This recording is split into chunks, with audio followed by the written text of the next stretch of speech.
ಒಮ್ಮೆ ಒಬ್ಬ ಸಂಶೋಧಕ ತನ್ನ ಸಂಶೋಧನೆಯ ಸಂದರ್ಭದಲ್ಲಿ ಒಂದು ಪ್ರಯೋಗ ಮಾಡಲು ಇಚ್ಛಿಸುತ್ತಾನೆ. ಅದಕ್ಕೆ ನೀರಿನಿಂದ ತುಂಬಿದ ದೊಡ್ಡ ತೊಟ್ಟಿಯಲ್ಲಿ ಒಂದು ಶಾರ್ಕ್ ಮೀನನ್ನು ಹಾಕುತ್ತಾನೆ. ಸ್ವಲ್ಪ ಸಮಯದ ನಂತರ ಅವನು ಅದರಲ್ಲಿ ಕೆಲವು ಚಿಕ್ಕ ಮೀನುಗಳನ್ನು ಹಾಕಿದನು. ಶಾರ್ಕ್ ಚಿಕ್ಕ ಮೀನುಗಳನ್ನು ನೋಡಿದ ತಕ್ಷಣ ಅದು ಆ ಕಡೆಗೆ ಈಜುತ್ತದೆ. ನಂತರ ಅವುಗಳ ಮೇಲೆ ದಾಳಿ ಮಾಡಿ ಅವುಗಳನ್ನು ತಿನ್ನುತ್ತದೆ. ಸಂಶೋಧಕ ಇನ್ನೂ ಕೆಲವು ಚಿಕ್ಕ ಮೀನುಗಳನ್ನು ತೊಟ್ಟಿಗೆ ಹಾಕಿದನು. ಅವು ತಕ್ಷಣವೇ ಶಾರ್ಕ್ಗೆ ಆಹಾರವಾದವು.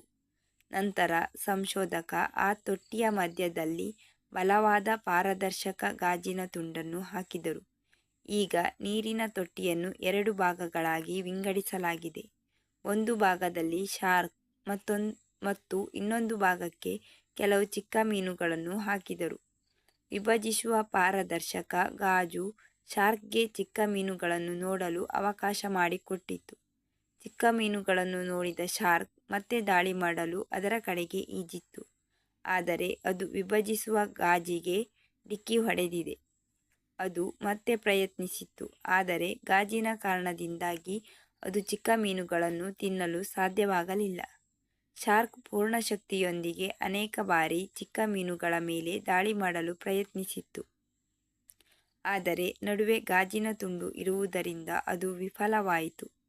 ಹಲವು ದಿನಗಳವರೆಗೆ ಗಾಜಿನ ವಿಭಜಕವನ್ನು ದಾಟಲು ಪ್ರಯತ್ನಿಸುತ್ತಲೇ ಇತ್ತು, ಆದರೆ ಯಶಸ್ವಿಯಾಗಲು ಸಾಧ್ಯವಾಗಲಿಲ್ಲ. ಕೊನೆಗೆ ಒಂದು ದಿನ ಸುಸ್ತಾಗಿ ದಾಳಿ ಮಾಡುವುದನ್ನು ನಿಲ್ಲಿಸಿ ತನ್ನ ತೊಟ್ಟಿಯ ಭಾಗದಲ್ಲಿ ವಾಸಿಸತೊಡಗಿತು. ಕೆಲವು ದಿನಗಳ ನಂತರ ಅವರು ತೊಟ್ಟಿಯಿಂದ ಗಾಜಿನ ವಿಭಜಕವನ್ನು ತೆಗೆದುಹಾಕಿದರು. ಆದರೆ ಶಾರ್ಕ್ ಎಂದಿಗೂ ಆ ಚಿಕ್ಕ ಮೀನುಗಳ ಮೇಲೆ ದಾಳಿ ಮಾಡಲಿಲ್ಲ, ಏಕೆಂದರೆ ಅದರ ಮನಸ್ಸಿನಲ್ಲಿ ಒಂದು ಕಾಲ್ಪನಿಕ ವಿಭಜಕವು ನೆಲೆಸಿದೆ ಮತ್ತು ಅದನ್ನು ದಾಟಲು ಸಾಧ್ಯವಿಲ್ಲವೆಂದು ಅದು ಭಾವಿಸಿದೆ. ಹಲವು ಬಾರಿ ಜೀವನದಲ್ಲಿ ಸೋಲು ಕಂಡಾಗ ಒಳಗಿನಿಂದ ಸೋತು ಬಿಡುತ್ತೇವೆ. ನಾವು ಎಷ್ಟೇ ಪ್ರಯತ್ನಿಸಿದರೂ ಯಶಸ್ಸು ಸಾಧಿಸುವುದು ಅಸಾಧ್ಯವೆಂದು ಭಾವಿಸುತ್ತೇವೆ ಮತ್ತು ನಂತರ ನಾವು ಎಂದಿಗೂ ಪ್ರಯತ್ನಿಸುವುದಿಲ್ಲ. ಆದರೆ ಯಶಸ್ಸನ್ನು ಸಾಧಿಸಲು ನಿರಂತರ ಪ್ರಯತ್ನಗಳು ಅಗತ್ಯ. ಸಂದರ್ಭಗಳು ಬದಲಾಗುತ್ತಲೇ ಇರುತ್ತವೆ. ಆದ್ದರಿಂದ ಹಿಂದಿನ ವೈಫಲ್ಯಗಳು ನಿಮ್ಮ ಮನಸ್ಸಿನಲ್ಲಿ ಪ್ರಾಬಲ್ಯ ಸಾಧಿಸಲು ಬಿಡಬೇಡಿ ಮತ್ತು ಪೂರ್ಣ ಸಮರ್ಪಣೆಯೊಂದಿಗೆ ಮತ್ತೆ ಶ್ರಮಿಸಿ. ಯಶಸ್ಸು ನಿಮ್ಮ ಪಾದಗಳಿಗೆ ಮುತ್ತಿಡುತ್ತದೆ.